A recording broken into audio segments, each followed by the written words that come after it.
Canal Inter, le canal francophone qui décrypte pour vous et avec vous tout l'univers de l'Inter Milan. Au micro de cet épisode, Cédric Canale. Ciao à tutti, salut à tous et bienvenue, bon retour sur Canal Inter, en version vidéo sur YouTube et sur Spotify et en version audio sur toutes les autres plateformes de podcast. Au lendemain du match entre le Napoli et l'Inter, on va se faire un petit débrief rapide et pour m'accompagner en ce dimanche après-midi, Julien Baume. Salut Julien. Hello. Bon, aujourd'hui, je peux vous demander comment ça va, parce que bon, Ouais. ça va comme... la nuit était plus longue, c'était plus facile pour digérer, on va dire, qu'on a gagné une heure pendant la nuit. Donc, on va dire qu'on prend le positif où il est, même si j'aime pas l'heure d'hiver, mais c'est comme ça. Est-ce qu'il aime l'heure d'hiver ou pas? C'est notre autre chroniqueur du jour, il s'agit d'Il Panchinaro, Nicolas. Salut Nicolas. Salut. Non, je suis pas un grand fan non plus, hormis la soirée du samedi au dimanche qui nous permet de dormir une heure de plus. Sinon, c'est tout pourri. Mais voilà, un dimanche à la hauteur du changement d'horaire, pas ouf. C'est ça. On le voit derrière toi pour ceux qui sont en vidéo. Il fait beau malgré tout chez toi. Alors, vous ne voyez pas derrière moi, mais il fait beau aussi à Milan. Est-ce qu'il fait beau à Paris, Julien? Ça va, il fait soleil. Bon, c'est déjà ça. Je dirais pas jusqu'à dire qu'il fait beau, mais il y a un peu de soleil. Oui, il fait pas chaud. On va pas exagérer. On est là donc pour parler bien sûr de la rencontre entre le Napoli et l'Inter. 3-1. Pas mal de polémiques. On va bien sûr revenir sur tout cela.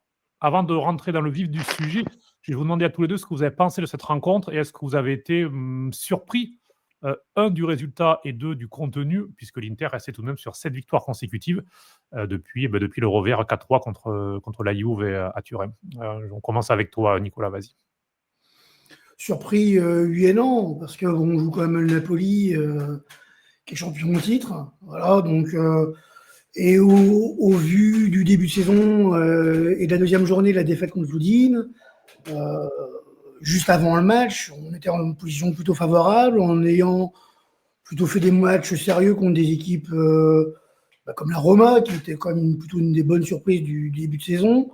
Et puis, cette première mi-temps n'est pas si mauvaise. Voilà, donc, loin de là même, je pense que le 1-0, il n'est vraiment pas mérité à la mi-temps. On reviendra sur les polémiques plus tard. Donc, déçu du résultat, oui. Inquiet, non. Et surpris non plus, parce qu'on joue une bonne équipe à l'extérieur. Ça tourne mal, je crois que Kivou a bien résumé. On a voulu revenir trop vite, probablement. Et cet empressement nous a amené à défendre comme parfois on défend assez mal en ce début de saison. Et, le but d'Anguissa, c'est un modèle. Toute l'équipe descend, défend en arrière, sans jamais être sur la distance pour pouvoir contrer les attaquants. Et on prend un but avec une défense passive. Donc voilà, ni inquiet, ni surpris. Julien, toi, de ton côté, c'est vrai que ce que disait Nicolas, ça résume pas mal en fait le début de saison de l'Inter, notamment défensivement, puisque contre les petites équipes, c'est un peu plus facile, entre guillemets, c'est des blocs un peu plus bas. Quand tu as des équipes qui ont de la vitesse, qui vont en transition rapide, comme c'était le cas là du Napoli, Anguissa et McTominay, on va y revenir, mais voilà, on fait très bien. Même le premier but d'ailleurs, ils viennent d'une situation où l'équipe est un peu déséquilibrée, donc on a un petit peu revu ce qu'on avait vu en début de saison contre la Juve ou contre l'Udinese, et comme quoi, voilà, c'est peut-être un petit peu enflammé sur tout est résolu, non? Alors oui, perso, je me suis pas enflammé, mais je pense qu'on c'est un a. petit peu l'ambiance, Ouais. c'est un petit peu l'ambiance autour de l'Inter, parce qu'on va en Ouais. reparler depuis des semaines, on a l'impression que c'était magnifique, tout était incroyable, c'est la meilleure équipe du monde, c'est mieux que le par le passé, enfin voilà quoi. Je pense qu'on a assez fait de podcasts et de live en disant qu'on avait peur de la défense pour cette année, pour ne pas être surpris par ça, justement. Et comme disait Nicolas, les buts de Anguissa et de McTominay, c'est vraiment ce à quoi on s'attendait dans le mauvais au début de saison. On se disait Acerbi, il a plus rien à faire là, il a pas les jambes pour jouer des matchs de ce niveau-là. Mis à part un marquage serré quand il y a un gros attaquant, ok, là il serait utile, mais sinon il sert à rien. On l'a vu, il est pas agressif sur le porteur, il le regarde, il est 2 mètres derrière. Ça, c'est pas possible d'avoir un mec comme ça quand tu joues des gros matchs et qu'il n'y a pas d'avant-centre pur, quoi. Là, il y avait Neres, le mec, il est pas avant-centre. Il était jamais où il fallait. Donc, dans ce cas-là, Acerbi, il sert à rien. Kivu, il aurait pu s'adapter en fonction de ça à la mi-temps, par exemple. Notre première mi-temps, elle est pas mal. Si ce n'est le penalty. Après, on a des occasions. Bon, malheureusement, on n'est pas, euh, on n'est pas, je trouve plus le mot, au Réaliste. cadre. Réaliste, merci. Réaliste. On n'est pas réaliste. Il fait un poteau, une transversale, Lautaro qui l'a mis à quelques C'est centimètres, ça. effectivement. Normalement, il y a 1 à la mi-temps. À minimum, Voilà. tu dois au moins Et puis, égaliser, quoi. Sans compter la première. honnêtement, quand il siffle la mi-temps, je me dis, mais c'est ça le champion? Je dis, mais c'est le niveau est pourri, quoi. Je veux dire, limite, je me dis, j'ai honte qu'on ait perdu l'an dernier le titre face à une équipe comme ça, parce que pour moi, ça valait rien. Je suis désolé pour s'il y a des Napolitains qui nous écoutent, mais je pense que eux aussi, ils sont quand même à même de voir le niveau de leur équipe. C'est pas digne d'un champion sur son terrain en première mi-temps. Je suis désolé. Surtout, Et là, tu montres.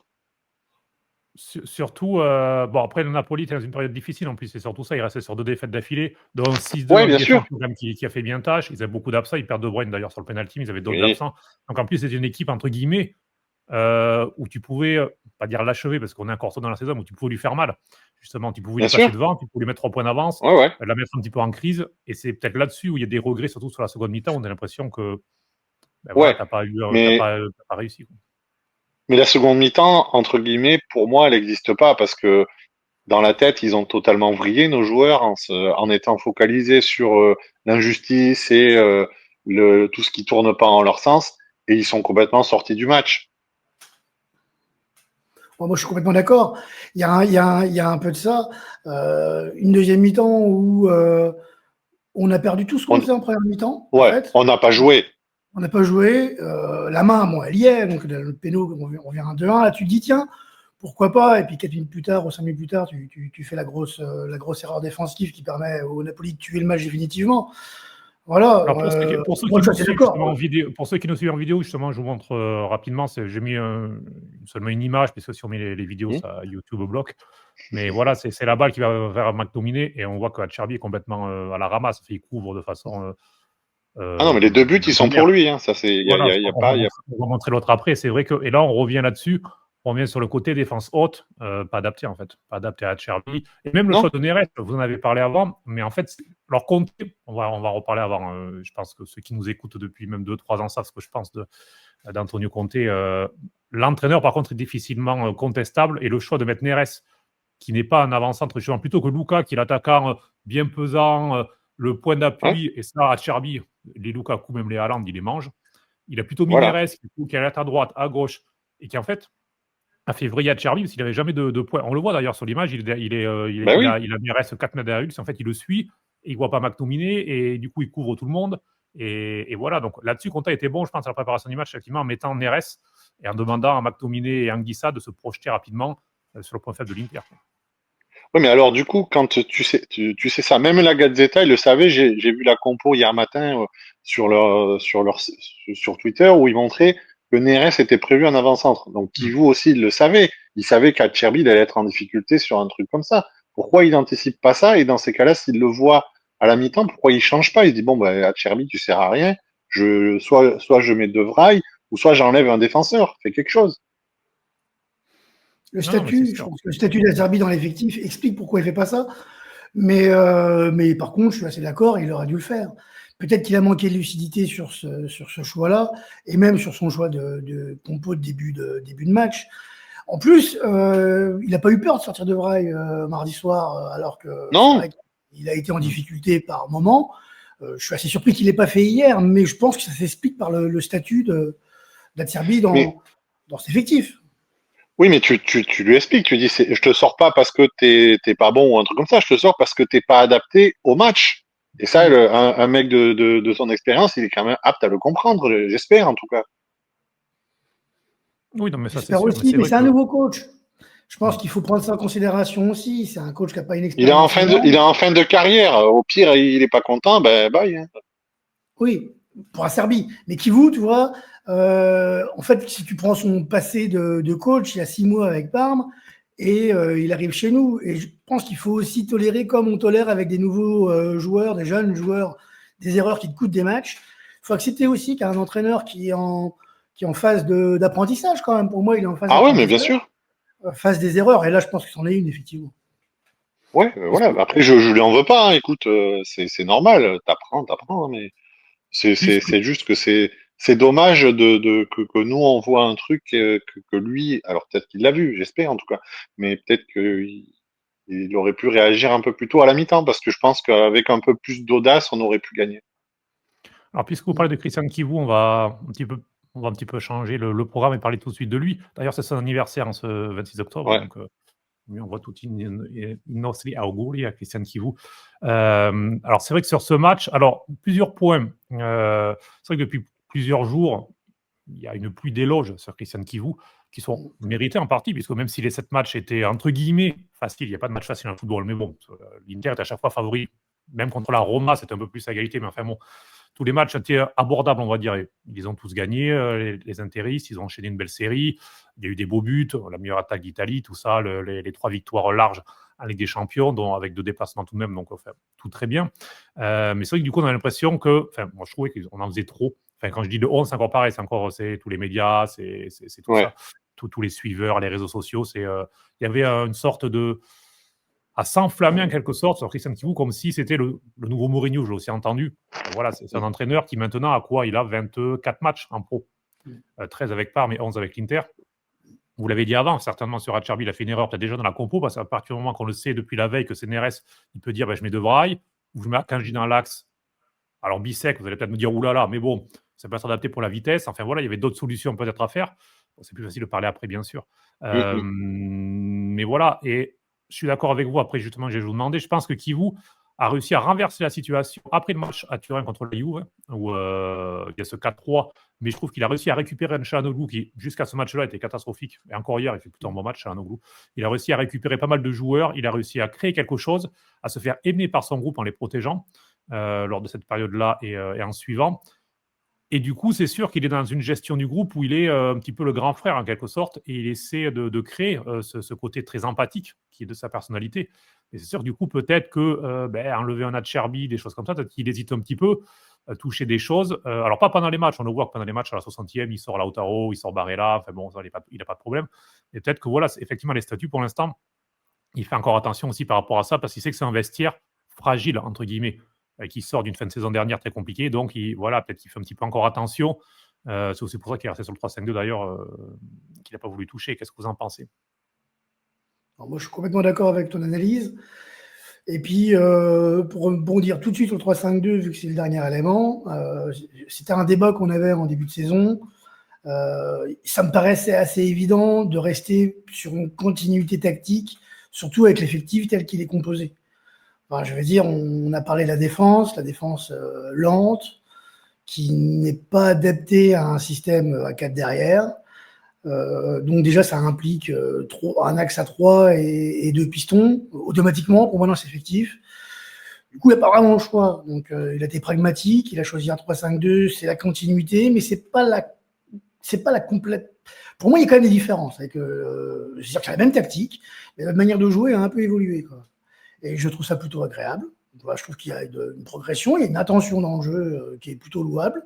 Je trouve que on fait quelque chose du ballon, on a des systèmes en faisant passer sur les pistons qui reviennent sur nos 3 milieux.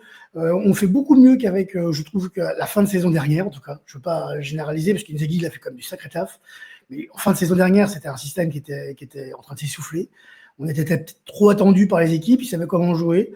Là, je trouve qu'on a quand même su varier notre composition et notre jeu de manière agréable. Quand tu vois comment Boni remplace un Thuram, c'était vraiment une de nos grandes difficultés quand Thuram était blessé, et il se blesse souvent. Donc voilà, ça c'est tout à l'honneur de Kivu, d'avoir choisi les bons hommes et puis d'avoir fait ce choix stratégique. Et puis, par exemple, sur le match d'hier, moi j'aime beaucoup sa déclaration de fin de match, où il est lucide, il prend ce qu'il a pour lui, il ne s'arrête pas sur les ordres d'arbitrage, au contraire même, il est le premier à dire qu'il ne faut pas s'arrêter là-dessus. Et ça me plaît beaucoup parce que Je trouve que c'est un coach qui me semble responsable, lucide. Et voilà, après, tout on en a fait beaucoup sur lui, c'est les réseaux. Ça, c'est un peu inévitable. C'est comme, par exemple, juste après la match de la Juve, on commençait déjà à réfléchir à qui c'est qui le remplacerait. Donc, c'était aussi un excès inverse. Donc, c'est dans les deux sens que ça marche. Bon, c'est vrai qu'il y a toujours ces excès-là. Avec les réseaux sociaux, c'est encore pire. Et puis la presse, qui, on le sait, qui a besoin de tous les jours de remplir des pages. Donc, forcément, qui, dans un sens ou dans l'autre, forcément, en fait souvent des tonnes. Mais Julien, sur ce que disait justement Nicolas, c'est vrai que c'est une équipe qui a un petit peu changé, qui est plus verticale, qui est un petit peu plus haute. Parce que même, je regardais les statistiques, le Balicentre, vous savez, donc c'est la zone médiane, en quelque sorte, des positions des joueurs. Hier, c'est 54 mètres en premier mi-temps, 57 en deuxième mi-temps. Donc, c'est très, très haut, alors que le Napoli est à 44 en deuxième mi-temps. Donc, certes, il menait. Donc, mais voilà, c'est quelque chose qui a tout de même changé, même dans les gros matchs, qui confirme, avec du bon et du moins bon, puisqu'on a parlé des erreurs défensives. Mais au-delà de ça, toi, de Christian Kivu et de sa personnalité, qu'est-ce que tu en penses? C'est vrai que j'ai aussi beaucoup aimé la conférence de presse d'après-match, et j'aime beaucoup ces conférences de presse depuis plusieurs semaines avec Christian Kivu. Je trouve qu'il est responsable, il se cache jamais, il est bon, et je trouve que, pour comparer par rapport au passé, c'est vrai que Simone Inzaghi, c'est un petit peu son point faible, les conférences de presse. Il n'est jamais très, très bon, très à l'aise. Kivu, je trouve qu'il est beaucoup plus à l'aise, il aime bien sortir la petite phrase. Et aussi pour attirer l'attention et laisser son groupe tranquille. Et même hier, effectivement, de ne pas se cacher derrière l'arbitrage et renvoyer dos à dos aussi bien Marotta que Conte, je trouve qu'il a été plutôt bon. Alors, déjà sur l'aspect jeu, effectivement, on garde un 3-5-2, mais on a vu que depuis qu'on faisait le 3-5-2, que ce soit avec Conte, Inzaghi et lui, c'est un système, mais qui est pas du tout le même avec ces trois coachs. Et c'est ça qui est intéressant. Chacun apporte sa personnalité, sa façon de voir les choses. Et il y a beaucoup de personnes au début qui disaient ouais, il faut changer, on arrête le 3-5-2, c'est plus adapté, on en a marre et tout. Machin. Bon, eh ben ça prouve que non, il peut toujours exister le système, mais d'une autre façon. Et ça, c'est intéressant. Après, sur la personnalité de l'homme, ouais, comme tu dis, moi je trouve que sa conférence était intelligente. Alors j'ai pas tout suivi, j'ai juste vu quelques extraits ce matin. Euh, mais je trouvais intéressant justement qu'il se focalise sur le jeu et pas exister dans le conflit comme peuvent faire un Mourinho ou un Conte justement. Parce qu'effectivement, il aurait pu tout mettre sur le dos de l'arbitre en disant ouais, si on perd le match, c'est à cause de ça. Mon équipe, elle a vrillé. Du coup, on perd, mais tout est à cause de l'arbitre. Bon, ben non. Justement, il s'est mis sur autre chose et c'est plutôt intelligent parce que comme ça, euh, pour le club, ça permet même si on n'a pas besoin de ça, ça permet qu'on soit pas entre guillemets détestable et ça permet aussi que les joueurs ils voient autre chose et ils se sentent pas toujours dans on nous aime pas, on nous en veut, comme certains coachs ont pu leur inculquer par le passé. Oui, oui, c'est vrai. Et sur le banc, je trouve que sur le banc, il est aussi intéressant parce que dans l'attitude, je parle, là, on est vraiment sur l'attitude, il est beaucoup plus serein. Alors moi, en tout cas, c'est ce que j'aime bien, c'est qu'on ne voit pas courir comme un fou, on ne voit pas quasiment entrer sur le terrain à chaque action. Et c'est ce qui me dérangeait un peu avec Simonet. Je trouve qu'il y avait un côté excessif là-dessus. Je suis assez pour le respect quand même du rôle de chacun. Et même hier, l'arbitre, il prend une décision délirante et la VAR aussi. J'ai trouvé très digne, même au moment du match, parce qu'il aurait pu dégoupiller à ce moment-là. Et ça, c'est vraiment, chouette. Bah, après, s'il a la lucidité de faire ça, tant mieux, parce que dans tous les cas, que tu pètes des plombs et tout, ça changera rien. Le penalty, il est donné, et une fois qu'il est tiré, il est marqué, et ils vont pas l'annuler, tu vois. Donc, effectivement, il y avait rien d'autre à faire, et tant mieux qu'il ait de la lucidité, parce que ça reste un humain malgré tout. Donc, que ce soit toi, moi ou n'importe qui d'autre, peut-être qu'on réagit autrement. Alors là, vous voyez, pareil, pour ceux qui nous suivent en vidéo, les deux, parce qu'il y a eu deux pénaltys dans le match. Donc le premier, qui, on l'a appris ce matin, donc je vous montre d'ailleurs que l'arbitre Mariani et son assistant Bindoni, parce qu'en fait, vous l'avez vu en direct, Mariani, en fait, il ne siffle pas. Le jeu continue et il siffle après 10-15 secondes. Et là, on se dit, mais la VAR ne peut pas intervenir tout de suite, donc qu'est-ce qui se passe? Ouais. En fait, c'est son assistant qui lui On a dit un contre en il y a plus. pénalty. C'est ça, donc c'est Bindoni qui siffle en lui disant non, mais moi j'ai vu la faute. Donc, et le VAR ensuite, le problème du VAR, c'est à partir du moment qu'il y a le contact, en fait, il ne peut plus intervenir le VAR parce qu'il y a un contact, donc tu ne peux pas déjuger un arbitre sans un contact. Donc c'est pour ça que le VAR n'est pas sanctionné dans ce cas-là, puisqu'en fait, à partir du moment que le contact est vu, il peut juste dire il y a contact, je ne peux pas te rappeler. Donc voilà. Mais par contre, du coup, comme à chaque fois, on aura Mariani et Bindoni qui vont être suspendus un match ou deux, puis ils vont revenir comme si de rien n'était. Enfin, ça, on a l'habitude, malheureusement. Ça se passe comme ça en Italie. Mais c'est vrai que, quand on voit les images, il y a pas de. Effectivement, il y a le contact, mais c'est Di Lorenzo qui met la jambe pour aller chercher le contact. Donc il y a pas pénalty, alors que la main de Buongiorno, c'est clair et net, puisqu'il a le bras complètement décollé. Même si c'est des pénaltys, on peut toujours redire. Après, c'est le règlement. Donc voilà, mais ça a conditionné. Mais effectivement, si le pénalty à la 92e minute, moi je suis d'accord, à la fin du match, tu n'as pas le temps de réagir. Là, tu es mené 1-0, mais derrière, tu as les deux poteaux, tu as l'occasion de Lautaro, tu les bouffes pendant 15-20 minutes, tu reviens en seconde période, il n'y a plus d'équipe. C'est ça. Et surtout, et là Kivou a raison par rapport à ça, c'est à ce moment-là, à la 61e en fait, lorsque ça pète les plombs en fait, et lorsque ça pète les plombs dans un match avec Conte, il y a toujours Conte au milieu, donc accrochage d'un Chris Conte, Lautaro le capitaine qui vient, ça chauffe, Lautaro et Conte qui continuent, vous voyez cette image avec que Lautaro qui lui lâche un cagone, je ne fais pas la traduction, mais voilà. Conte qui répond avec lui aussi une petite insulte en italien de son côté.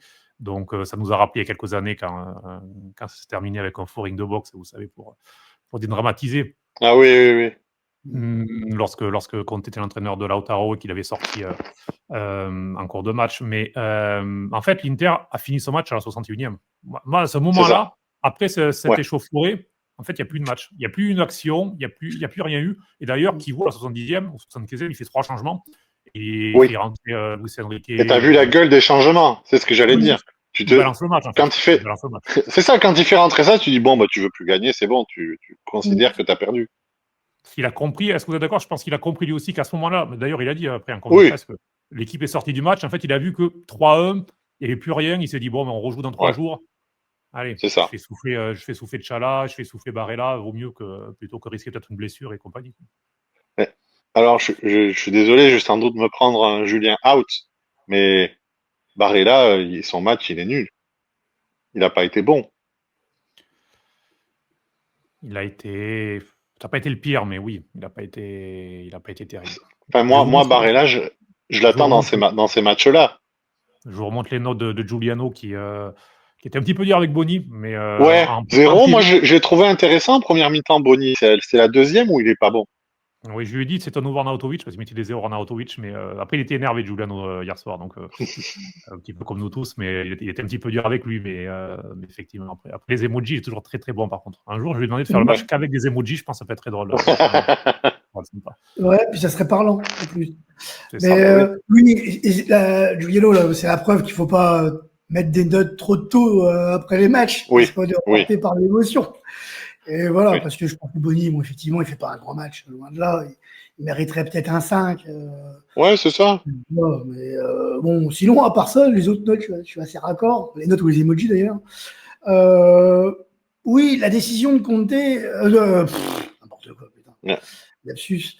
De Kivou, je les comprends aussi, parce qu'effectivement, tu vois qu'il n'y a plus. Le match il est mort, même toi devant la télé tu sais que le match il est mort, donc c'est ça. Sa décision, on joue dans 3 jours, un match important contre la Fio qui est pas au mieux, mais on voit bien que la Serie A ça reste une division très homogène où tu vois même Pise qui est capable d'aller chercher un nul à Milan vendredi soir, t'es jamais à l'abri d'une surprise, donc d'avoir quelques joueurs frais mercredi pour gagner, c'est pas mal, surtout qu'on a un calendrier qui, quand tu regardes le classement, on a 3 points de Napoli, on a joué la Roma à l'extérieur, on a joué la Juve à l'extérieur, on a joué le Napoli à l'extérieur. Et d'affilée en plus. Hein. D'affilée en plus, donc il n'y a vraiment pas de quoi non plus s'inquiéter outre mesure et tirer la sonnette d'alarme. Donc voilà, on n'en est pas là. Mais mercredi, il va falloir quand même gagner, par contre, parce que je pense qu'on en a tous besoin. On sait que la Ligue des Champions, jusque le 5e match, en fait, c'est quasiment un parcours d'Europa League. On joue des équipes très faibles, faciles à gagner, qu'il faut battre absolument. Et c'est ce qu'on fait, on fait le taf. J'ai l'honneur d'être mardi à Bruxelles pour voir le match. C'était bien sympa. Mais voilà, on a bien compris que jusqu'en novembre, on joue principalement le championnat et on fait tourner dans la Ligue des Champions, hein, c'est un peu l'idée, et qu'à partir de novembre, ce sera un peu l'inverse. Donc voilà, il faut prendre des points mercredi, ça va être important. Non, mais vous voyez le calendrier, Ouais. effectivement. Là, maintenant, tu as la Fiorentina ce mercredi. Ensuite, tu vas à Vérone. Mais tu n'as plus El Tucu Correa, donc attention. Déplacement en pied-jeu, parce que qui va marquer? On se demande. On va voir si Pio Esposito va se transformer. Ouais, Luis Enrique, est-ce qu'il va enlever ses pantoufles Pardon est-ce que Luis Enrique va enlever Pardon ses pantoufles D'ailleurs, Julien, petite Oui. parenthèse, Luis Enrique, mais aussi Diouf, parce qu'on parlait de la communication de Christian Kivu. Moi, j'ai trouvé intéressant ce vendredi, puisqu'il l'a dit. Honnêtement, en fait, ils ne sont pas prêts mentalement, tout simplement. Ils travaillent bien en semaine, ils ne sont pas prêts mentalement à jouer, en fait. Bon, on l'a encore vu, Luis Enrique, il a encore fait une entrée où il perd un ballon à un moment donné. Bon, bref. Mais il a dit, voilà, ils ne sont pas prêts. Ce qui peut se comprendre. Le seul problème, c'est que tu as mis 50 millions d'euros sur les deux joueurs réunis, 25 et 25 sur deux joueurs, donc ils ne sont pas prêts. Et Diouf, j'ai envie de dire, OK, il y a 7 milieux de terrain, tu as fait un pari en te disant, on verra dans 6 mois, dans un an, on va le développer, même si c'est cher, le pari, quand tu n'as pas beaucoup d'argent. OK, c'est un peu comme Palacios, tu avais 8 millions d'euros en te disant, on va le développer. Bon, d'ailleurs, il s'est blessé, mais bon, il ne jouera jamais, on a compris, bon, il est pas au niveau. Mais bon, Diouf, tu tentes, on verra. Et Luis Enrique, le problème, c'est qu'en fait, tu n'as pas Darmian qui est en fin de carrière, qui en plus est blessé actuellement, mais qui est plus censé être dans la défense à 3 plutôt. Donc en fait, c'est Attends. On salue sa cousine. On salue sa cousine. C'est vrai. Et donc, du coup, moi, ce qui me choque un petit peu, c'est que tu as mis, encore une fois, c'est 25 millions d'euros sur un joueur, donc il n'est pas prêt, et qui est censé être une alternative au titulaire, puisqu'il devrait être. Dumfries, il enchaîne tous les matchs. À part Cagliari, il a toujours joué titulaire. Parce qu'il n'est pas prêt, donc c'est assez fou. Alors, merci Christian Kivu de dire la vérité, d'expliquer pourquoi il ne joue pas, mais c'est préoccupant quand même. Bon, au-delà de la blague avec lui, le running gag qu'on a avec moi, on le savait. Je veux dire, quand il arrive cet été, il n'y a pas une personne, que ce soit des supporters interistes, des supporters marseillais ou des supporters extérieurs, qui se disent « Ah, c'est un bon coup, c'est génial que l'Inter il recrute Luis Enrique, c'est vraiment une bonne idée. » Personne se dit ça. Soit c'est de l'incompréhension, soit on se dit c'est une histoire d'agent parce que il y avait notre deal autre part et que ça a arrangé quelqu'un, ou soit tu te dis mais ils ont regardé que 2 mois à l'OM et ils sont incompétents dans ce cas-là. C'est vrai. Non, mais c'est vrai que c'est surprenant. Et on puis, va pas faire long sur lui, mais c'est vrai que c'est non, surprenant et c'est inquiétant pour la suite. Moi, ce qui m'inquiète, c'est pour la suite là, parce que du coup, je remets le calendrier. Je remets le calendrier à venir. Tu le fais jouer où? Bon, la Fiorentina, j'ai envie de dire non. Alors, tu as le choix, soit les Las Vérone, soit Kairat. Pour moi, c'est l'un des deux matchs. Tu dois quand même jouer titulaire pour faire souffler Dumfries. Slavia. Darmian ne sera pas de retour. Ouais, mais alors attends, parce que là... Le Karat, à mon avis, ce sera le Karat. Tu feras jouer comme le Karat. Après, à Marseille, il a mis 1 an à faire 3 mois bons. Donc, Attends, non, il a mis plus que ça parce que il est arrivé à Marseille en 2021, si je me trompe pas, et il était bidon. Il est reparti au Brésil pendant 2 ans, après il est revenu, donc il n'a pas mis qu'un an. Hein. Oui, donc il a mis 3 ans. Donc peut-être que quand on fera cette émission en 2028, on dira quel joueur, quel bel joueur. Oh là là. Son but en quart de finale de Coupe du Monde là, qui qualifie le Brésil, franchement. Mais et en plus, ce qui fait d'autant plus mal, c'est que c'est sur le côté droit, du coup, le côté où Dumfries, il est juste monstrueux depuis le début de la saison. Forcément, c'est un de nos joueurs phares, moi, je trouve, depuis le début de la saison et même depuis 1 an quasiment. Et en fait, c'est pas comme à gauche. À gauche, quand Dimash il sort, t'as quand même Carlos Augusto qui fait le taf, qui est très agréable, en plus qui est polyvalent, enfin, il a une bonne patte et tout. Ouais, il joue en défense centrale. Il peut un peu tout faire et il est intéressant même dans son jeu de zone et tout. Enfin, c'est un super footballeur, vachement agréable. Par contre, à droite, c'est Dumfries ou le néant. Parce que, à la limite, bon, c'est même Darmian le moins pire, mais voilà, tu passes un de tes meilleurs joueurs de l'équipe, sa rotation, c'est un des pires. Et ça, c'est un vrai souci parce que il te faut en fait une rotation au minimum à 2 joueurs sur chaque poste et qu'à droite tu l'as pas, mais tu l'as pas du tout. Oui, mais bon, c'est pas très grave. Oui. Je rebondis sur la question de base, c'est que si tu le fais rentrer pour être titulaire dans les prochains matchs, ou est-ce que tu le fais jouer? Parce que, je redis, piston droit, c'est pas son vrai poste, parce qu'il n'a pas de vrai poste. On sait pas quel est son vrai poste. Là, on le met là parce que, effectivement, il n'y a pas de doublure à Dumfries, pardon. Euh, on le met là, mais est-ce que c'est son vrai poste? Est-ce que c'est son vrai rôle? On n'en sait rien. On n'en sait rien. Donc, c'est ça le problème. Ça pourrait le devenir, ça pourrait le devenir. Faut se rappeler quand Dumfries arrive, bon, il avait moins de carences. Il a quand même mis plusieurs semaines où il jouait quasiment pas, c'est le jour d'Armian. Il Ouais. faisait des erreurs défensives. Je me souviens du penalty contre la Juve qui concède bêtement sur une erreur d'inattention, un geste mal maîtrisé. Même si bon, c'était très léger le contact, mais il y était. Donc c'est vrai que lui aussi a mis du temps. Donc on verra. Mais le problème, c'est qu'en fait, tu n'as pas le temps, en fait. Parce que tu es à l'Inter, tu joues tous les 3 jours. Tu es une équipe qui lutte pour le Scudetto, qui pourrait aller au moins en quart de finale de Ligue des Champions. Donc, tu n'as pas le temps, en fait, de dire d'attendre un joueur qui est censé être dans la rotation, dans le top 16, en tout cas, du temps de jeu. Moi, la solution qui va se faire, c'est que au mercato d'hiver, on va le prêter dans un petit club de Serie A pour qu'il se fasse à la compétition pendant 6 mois. À l'été prochain, on voit ce que ça a donné. Au pire, on le revend et voilà. Et entre-temps, on cherche dans un club s'il n'y a pas un arrière droit qui veut jouer la Coupe du Monde, qui est en difficulté, en manque de temps de jeu, tout ça, et on répare la casse, quoi. Mais surtout que sur les dernières années, sur ce qu'on regarde, en fait, on regarde le recrutement, le fameux recrutement des pistons, notre directeur sportif. Bon, il a fait des bons coups aussi, mais alors dans ce rôle-là, non, dans ce rôle-là, il n'y arrive pas. Mais il faut quand même remarquer que les joueurs qui sont recrutés, qui sont des ailiers qu'on veut transformer en pistons, Oui. à part Perisic, mais bon, Perisic, le gars, il fait des triathlons et compagnie encore maintenant, il a 37 ans, il s'est fait des croisés, il continue à être dominant. Enfin bon, voilà, il n'est pas humain, Perisic. Et les autres joueurs, on peut parler de Lazaro, par exemple, qui est pareil, qui était plutôt un joueur très offensif, on a voulu mettre derrière. Tous ces joueurs-là, en fait, Hakimi. ça marche pas. Hakimi, ça allait parce que lui, de base, il est latéral. Comme voilà, Dumfries, il a fait toute sa vie latéral. Dumfries, aux Pays-Bas, en sélection, il est latéral. Donc pourquoi est-ce qu'on veut prendre des ailiers pour les faire travailler? Prends un latéral offensif, il a déjà la base défensive. C'est ça que je n'ai pas compris dans le Luis Enrique, dans ce move-là, surtout par le passé, ça n'a pas marché déjà. Sachant que tu as déjà un axe. Attends, Julien, je dis juste ça, parce que ça va juste m'ajouter, puis c'est l'introduction pour ce que tu vas dire après. Sachant que ton axe défensif, je le répète, est forcément lent et tu vas avoir besoin de tes pistons pour venir aller compenser de temps en temps sur des attaques rapides, sur des contres. On voit bien comment Carlos Augusto il peut le faire, et même Dimash, il le fait aussi. Et Dumfries, il le fait. On voit à chaque fois. Luis Enrique, il n'est pas capable de ça. On le sait qu'il n'est pas capable de ça. Il n'a jamais été capable de ça.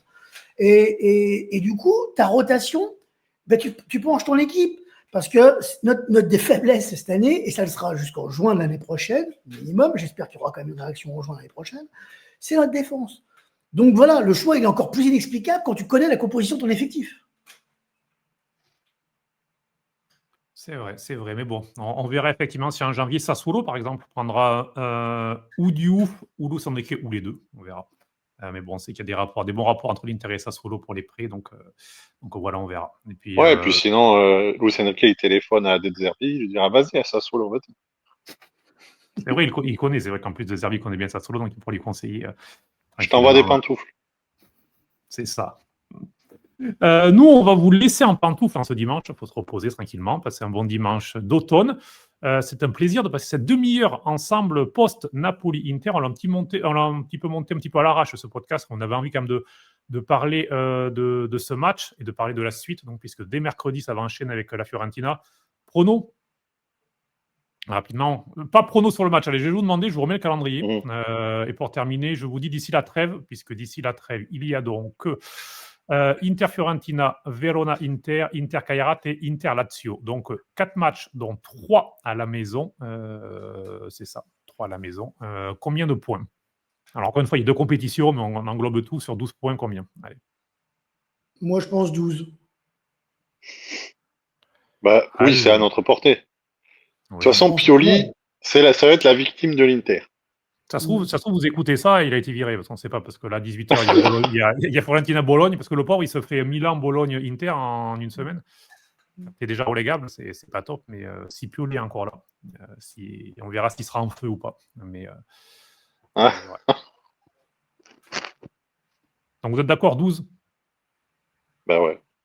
Allez, Ouais. moi aussi, 12, sachant que Thuram, pour parler d'actualité, devrait revenir au mieux contre les Las Vérone, mais ce sera plutôt Kairat a priori. Donc en fait, tous les 3 jours, on rajoute Ouais. 3 jours, donc c'est un peu compliqué. Mais Enfin, voilà. faut pas prendre de risques à mon sens parce que devant, même si ça a pas marché hier, ça va quoi. C'est pas Arnautovic ou Correa, tu vois. Donc Mm. Non, mais c'est ça. Puis au titulaire, je pense, sûrement mercredi.